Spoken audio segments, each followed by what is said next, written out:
It was supposed to be a routine transatlantic red-eye, but when a ruthless Chicago syndicate boss boarded with a terrified, screaming 4-year-old, the cabin pressure reached a breaking point. No one dared to intervene, until one flight attendant risked her life to speak a language no one else heard. The tarmac at Teterboro Airport was slick with October rain, reflecting the runway lights like scattered diamonds. Inside the cabin of the Bombardier Global 7500, Chloe Gallagher was making her final preparations. As a senior flight attendant for VistaJet, Chloe was accustomed to serving high-net-worth individuals, tech billionaires, European royalty, and Hollywood elite. She knew how to pour a $2,000 bottle of Chateau Margaux without spilling a drop, and she knew how to keep her eyes averted when confidential documents were left on the walnut folding tables. But tonight's manifest was different. The primary passenger was listed simply as S. Costello. Anyone who read the Chicago Tribune or caught whispers in the high-end lounges of Manhattan knew the name Silas Costello. He was the undisputed head of the Costello Syndicate, a man whose legitimate logistics empire was a razor-thin veneer over decades of organized crime, extortion, and port racketeering. "They're here," whispered Gemma, the junior flight attendant, peering through the small galley window. Her hands were shaking slightly as she adjusted her silk scarf. 3 black Escalades. They drove right up to the stairs. "Deep breaths, Gemma," Chloe said, her voice steady, though her own heart rhythm had noticeably ticked up. "Treat them like any other client. We offer them champagne, we secure the cabin, and we disappear into the galley. We are ghosts tonight." The heavy cabin door swung open, letting in a gust of cold New Jersey air, followed immediately by 3 men who seemed to suck the oxygen right out of the room. 2 were built like brick walls, wearing tailored charcoal suits that poorly concealed the heavy firearms holstered beneath their jackets. The lead bodyguard, a scarred, flat-nosed man named Victor Sterling, swept the cabin with dead, calculating eyes before nodding to the doorway. Then Silas Costello boarded. He wasn't the caricature of a mobster. Silas was 34, impeccably dressed in a bespoke, midnight blue Brioni suit, with sharp, aristocratic features and dark hair combed neatly back. He possessed an aura of quiet, suffocating authority. But the terrifying syndicate boss wasn't holding a briefcase or a weapon. He was holding a screaming, thrashing 4-year-old boy. The child, Leo, was absolutely hysterical. His small face was flushed dark red, tears streaming down his cheeks as he flailed wildly, striking his father's chest with tiny, clenched fists. The sound was deafening, a raw, visceral wail of pure panic that immediately filled the confined space of the aircraft. "Shh, Leo. I've got you." "Stop it now," Silas muttered, his deep voice a rumble of strained patience. He didn't look like a mob boss in that moment. He looked like a desperate, exhausted father, teetering on the edge of his sanity. Silas forcibly buckled the struggling child into the plush leather seat of the main club suite. Leo kicked the mahogany table, screaming so hard no sound came out for a few seconds before the wailing resumed. Victor and the other bodyguard stood awkwardly in the aisle, useless mountains of muscle entirely defeated by a 40-pound toddler.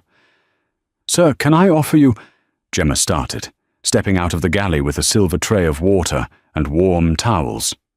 "Get back," Victor barked, stepping into her path. Gemma let out a small yelp, the water sloshing over the crystal glasses. "Vic, back off!" Silas snapped, rubbing his temples as Leo continued to shriek, slapping his hands over his own ears. Silas looked up at the trembling junior attendant. "No drinks. Just tell the captain to get this bird in the air.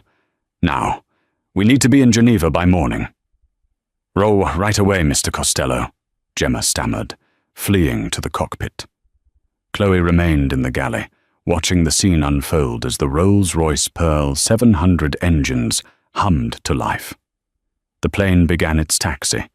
Usually, the white noise of the engines lulled anxious flyers, but as the jet accelerated down the runway and lifted into the night sky, Leo's distress only amplified. 30 minutes into the flight, the situation had deteriorated from stressful to agonizing. They were cruising at 41,000 feet, and Leo hadn't stopped crying for a single second. The boy was curling into a tight ball in his seat, violently shaking his head from side to side, his hands clamped firmly over his ears. Silas was pacing the aisle, running a hand through his previously immaculate hair, his tie loosened. The atmosphere in the cabin was volatile. Victor looked ready to shoot the fuselage just to end the noise. The intercom in the galley buzzed. Chloe picked it up. "Captain? Chloe, is everything secure back there?" "Everything?" Captain Harrison asked, his voice tight. "I can hear that kid through the reinforced cockpit door. We've got another 7 hours to Switzerland. Is there anything you can do?" "I'll handle it," Chloe said firmly. She hung up the phone. She had watched Silas try to speak to the boy, trying to soothe him, bribe him, and sternly command him to stop. None of it registered. It was as if Leo was trapped behind an impenetrable wall of glass. Chloe unlocked the galley door and stepped out into the main cabin. As Chloe moved down the aisle, Victor immediately stepped into her path, his massive frame blocking the way to the VIP suite. "Boss said no service. Go back to your hole." Chloe didn't flinch. She had dealt with drunk politicians and entitled billionaires. A mob enforcer was just a bully with a bigger paycheck. "Mr. Sterling, is it? Your boss is going to lose his mind, and that child is going to hyperventilate and pass out. I can help. Now move, or explain to Mr. Costello why you let his son suffocate on his own tears." Victor's jaw tightened, but before he could respond, Silas's voice cut through the noise. "Let her through, Vic." Victor stepped aside. Chloe approached the club seating area. Silas was sitting across from Leo, looking utterly defeated. The dangerous Mafia boss looked broken, staring at his son with a mixture of profound love and helpless rage. "I don't know what's wrong with him," Silas said, his voice dropping to a low, ragged rasp, almost as if he were confessing a sin. "I just got custody of him 3 days ago. His mother, she kept him away. She said the raid at the compound last year broke him. She said he's been mute ever since. He won't talk, he won't listen. He just screams." Chloe looked closely at the 4-year-old. Leo wasn't just throwing a tantrum. He was pressing his palms desperately against his ears, his jaw clenched tight, his eyes wide and darting around the cabin in sheer terror. "He's not ignoring the sound," Chloe realized with a sudden jolt of clarity. "He's feeling the pressure." Cabin pressurization changes cause the air in the middle ear to expand or contract. For a child, the pain of popping ears can be excruciating, but usually you tell a child to swallow or give them something to chew. Silas had been talking to him, assuming the boy was just too traumatized to respond. Chloe looked at the way Leo's eyes tracked movements, how he ignored sounds originating from behind him, and how heavily he relied on visual cues. Her younger sister, Sarah, had been born profoundly deaf. Chloe had spent her entire life navigating the world in silence alongside her. She recognized the signs instantly. "Mr. Costello," Chloe said softly. "He's not traumatized into silence. He's deaf." Silas froze. The air in the cabin seemed to instantly freeze with him. Victor's hand instinctively drifted toward his jacket, sensing a shift in his boss's demeanor.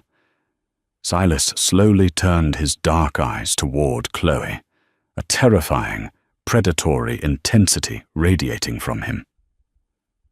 "What did you just say to me?" Silas demanded, his voice dangerously low. "I said your son can't hear you," Chloe replied, holding her ground. "His ears are hurting from the altitude pressure, and he is terrified because he doesn't understand what is happening to his body, and he can't hear you trying to explain it to him." His mother, Camilla, said he had psychological aphasia. She had the best doctors in Manhattan. Silas started, his chest heaving. Then she lied to you, or she bought the doctors, Chloe said bluntly. She didn't have time to navigate the toxic dynamics of a Mafia divorce. The boy was in pain. Chloe knelt on the plush carpet right in front of Leo. She reached out and gently touched his knee to get his attention. Leo flinched, opening his tear-filled eyes to look at her. Chloe smiled, a warm, genuine expression. She raised her hands, keeping them in his line of sight, and began to move her fingers fluidly. "Hi," she signed in American Sign Language. "My name is Chloe. You're on an airplane. You are safe." Leo's crying hitched. He hiccuped, his chest heaving, but his eyes locked onto her hands. He had never seen this woman before, but suddenly, the chaotic, terrifying world made sense. Someone was speaking his language. Silas watched in absolute stunned silence. He watched as his son, who had been an inconsolable terror for the last 48 hours, suddenly stopped screaming. Chloe pointed to her own ear, then made a face of pain, signing, "Ear hurt?" Leo hesitated. Then slowly, with trembling little hands, he mirrored the sign for hurt, pointing to his ear. "I know." "It is the air," Chloe signed back.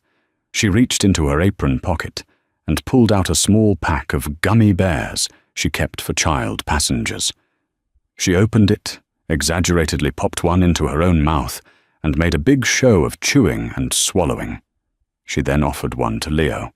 "Chew, it helps the pain go away." Leo took the red gummy bear. He put it in his mouth and started chewing aggressively. Within 30 seconds, the eustachian tubes in his ears popped, equalizing the pressure. The immediate relief was visible on the child's face. The tension drained from his small shoulders, and he slumped back against the leather seat, exhausted but calm. He looked at Chloe, his tiny hands coming up to his chest. He rubbed a closed fist in a circle over his heart. "Sorry," he signed. Chloe felt a lump form in her throat. She smiled and patted his knee. "It is okay. You are a brave boy." The silence in the cabin was heavier than the screaming had been. The only sound was the steady hum of the jet engines. Chloe slowly stood up and turned to face Silas Costello. The ruthless syndicate boss was staring at his son, tears pooling in his sharp, dark eyes. The realization of his ex-wife's betrayal, hiding their son's condition, likely out of some twisted shame or desire to keep the boy isolated and controllable, was crashing down on him. All the times he had yelled at the boy to listen over the past 3 days, all the times he thought his son hated him. "She knew," Silas whispered, his voice cracking with a dangerous, lethal grief. "Camilla knew. She told me he was broken. She locked him away in that house with nannies who didn't know how to speak to him." Silas looked up at Chloe. The predatory edge was completely gone, replaced by a desperate, intense vulnerability. "Teach me," Silas said, stepping toward her. He wasn't giving a command as a boss. He was begging as a father. "Please, tell me what he said. Tell me how to talk to my son."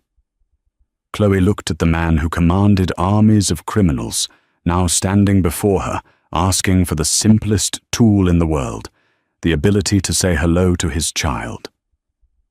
"He said he was sorry," Chloe replied softly. Silas closed his eyes, a rogue tear slipping down his cheek. He wiped it away angrily, but didn't look away from Chloe. "How do I tell him he never has to apologize to me? How do I tell him I love him?" Chloe raised her right hand, extending her thumb, index finger, and pinky. "Like this," she demonstrated. "It's the sign for, I love you." Silas mirrored her hand. His large, calloused fingers, which had undoubtedly ended lives and destroyed empires, awkwardly formed the delicate sign. He turned to Leo, who was watching them with heavy, sleepy eyes. Silas held up his hand, making the sign. Leo's eyes widened slightly. A small, exhausted smile crept onto the boy's face. He raised his own tiny hand and signed it back. In that moment, hovering 41,000 feet above the Atlantic, the hardened shell of Silas Costello cracked entirely. And as he looked back at Chloe Gallagher, the flight attendant who had just rescued his entire world from silence, Chloe realized that her life was about to become dangerously, irreversibly intertwined with the Chicago Syndicate. The descent into Geneva's Cointrin Airport was marked by the jagged, snow-capped peaks of the Swiss Alps piercing through the morning mist. Inside the cabin of the bombardier jet, the atmosphere had shifted from volatile panic to a hushed, reverent calm. Leo was fast asleep, his small head resting on Chloe's lap. Silas Costello sat across from them, his dark eyes studying the flight attendant not as a servant, but as a savior. "VistaJet pays you well, I assume," Silas murmured, his voice a low rumble over the engine noise. He casually adjusted the platinum Patek Philippe Nautilus on his wrist. "They pay me enough to pour champagne and ignore the things I see," Chloe replied softly, gently stroking Leo's dark hair. "I want to buy out your contract," Silas stated. "It wasn't a question. Whatever they pay you, I'll triple it. I need you in Geneva, for a month, maybe 2, until I can learn this language, until Leo trusts me." Chloe looked up. Leaving her career to become a private nanny and translator for the head of the Chicago Syndicate was a terrifying proposition. Silas Costello was a dangerous man.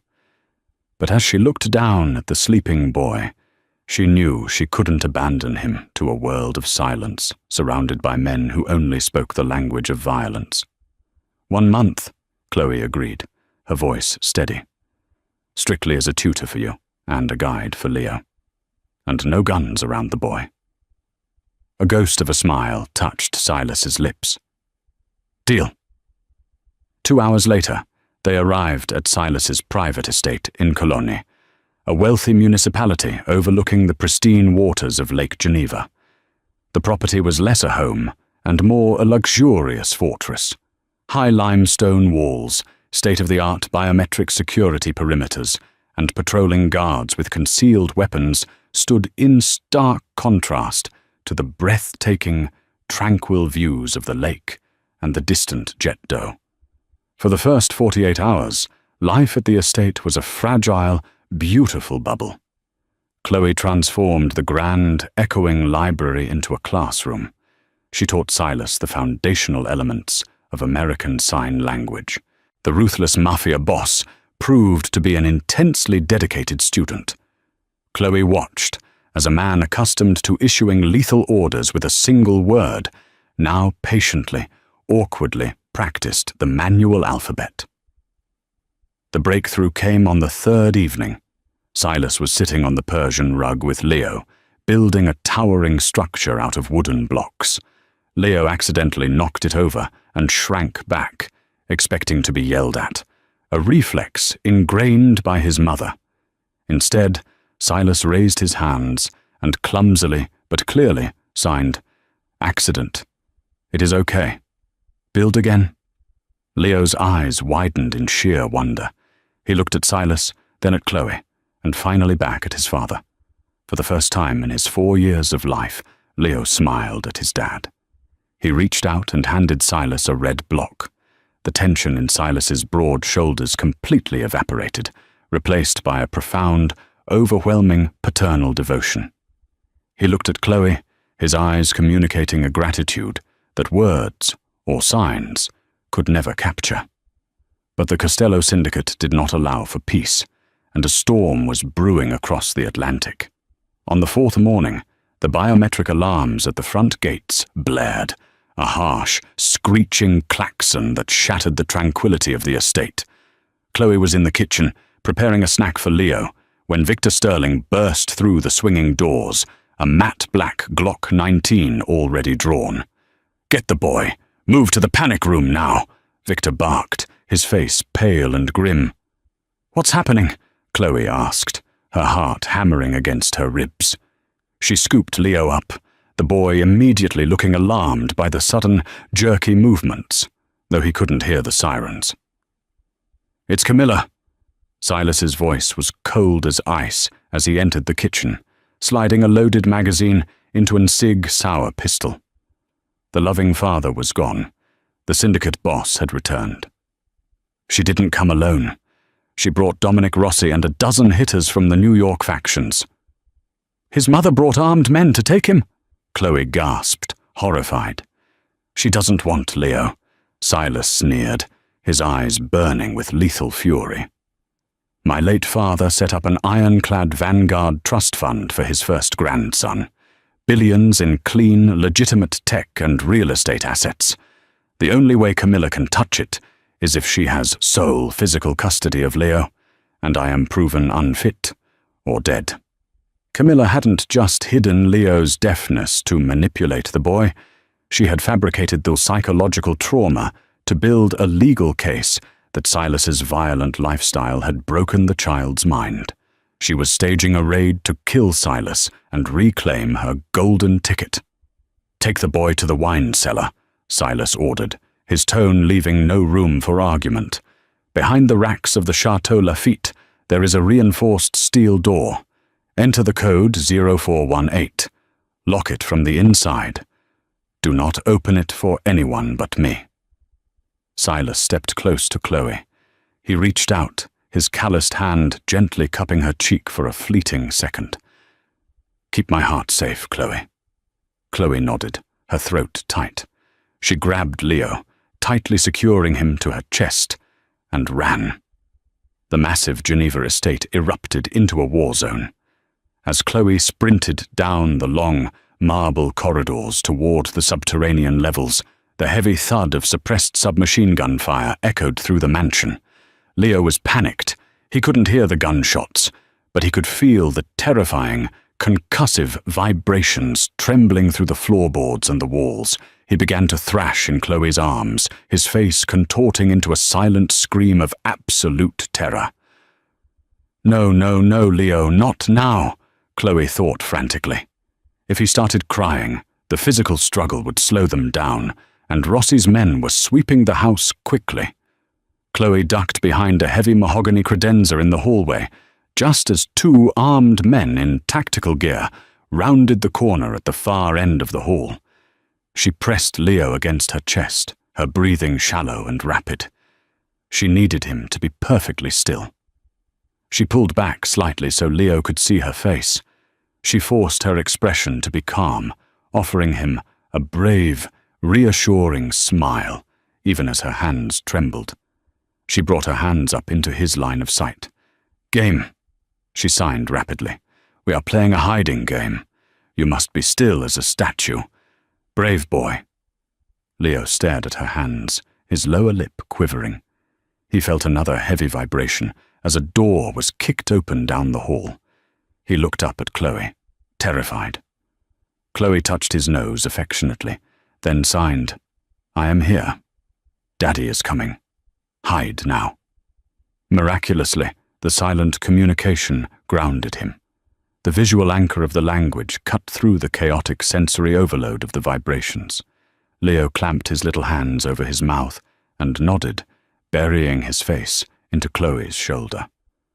Chloe scrambled down the stairs to the wine cellar. The air grew cool and damp, smelling of aged oak and expensive earth. She navigated through the labyrinth of floor-to-ceiling wine racks, her eyes scanning the labels until she found the section of Chateau Lafitte Rothschild. She pushed hard against the rack.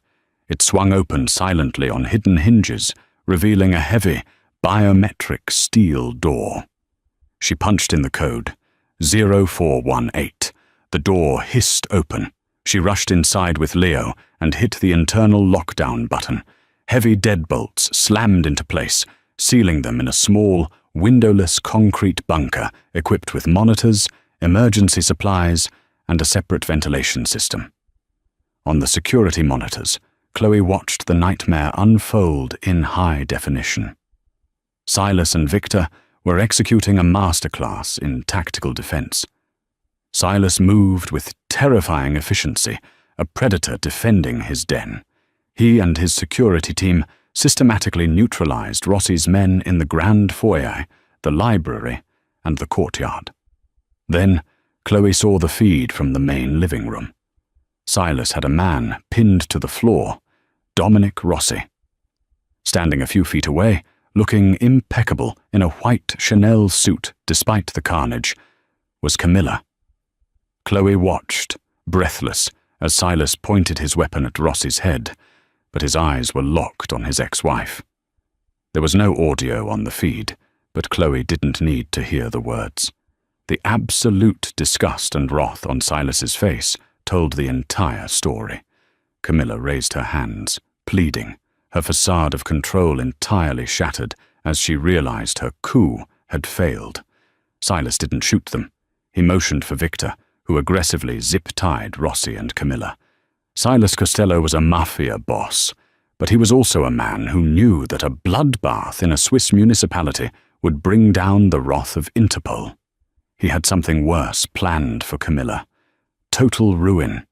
He would take her freedom, her reputation, and her access to a single dime of his family's money, legally burying her in extortion charges with the evidence of this unprovoked raid. 10 minutes later, the heavy steel door of the panic room clicked and slowly swung open. Silas stood in the doorway. His bespoke suit was ruined, torn at the shoulder, and there was a smear of blood across his cheekbone. He was breathing heavily, his eyes wild as he scanned the small room. When his gaze landed on Chloe and Leo huddled in the corner, the lethal syndicate boss vanished. He dropped his weapon onto the floor, kicking it away, and fell to his knees. Leo didn't hesitate. He scrambled out of Chloe's arms and ran to his father. Silas caught the boy, burying his face in Leo's neck, his broad shoulders shaking with silent, overwhelming relief. Chloe watched them, tears streaming down her own face. She slowly stood up, intending to give them space, but Silas reached out and caught her wrist. He pulled her down onto the floor with them, wrapping his other arm tightly around her waist, pulling her into their embrace. "You kept him safe," Silas whispered, his voice hoarse, resting his forehead against hers. "You kept my soul safe." Silas pulled back slightly. He looked at Leo, then raised his hands, his fingers slightly trembling from the adrenaline. "Safe now," Silas signed to his son. "Daddy is here. Chloe is here. Always." Leo beamed, signing back the sloppy, beautiful gesture for "I love you." Silas looked deeply into Chloe's eyes. The danger of his world had been laid bare, but so had his capacity for profound love. "I told you I wanted you for a month," Silas said softly. "I lied. I want you to stay forever. I am leaving the syndicate to Victor. I'm taking the Vanguard trust, and I'm going legitimate. For Leo. For you. If you'll have us." Chloe looked at the terrified little boy who had become her world in a matter of days, and the terrifying man who was willing to burn down his own empire to become a good father. She raised her hand and gently brushed the blood from Silas's cheek. She didn't need to speak. She just raised her hand and signed, yes. Did this intense story of unexpected love, Mafia betrayal, and the beautiful power of sign language keep you on the edge of your seat? If you loved Chloe and Silas's journey to protect little Leo, hit that like button, share this video with your friends, and subscribe to our channel for more thrilling, real-life inspired audio dramas. Turn on notifications so you never miss a twist.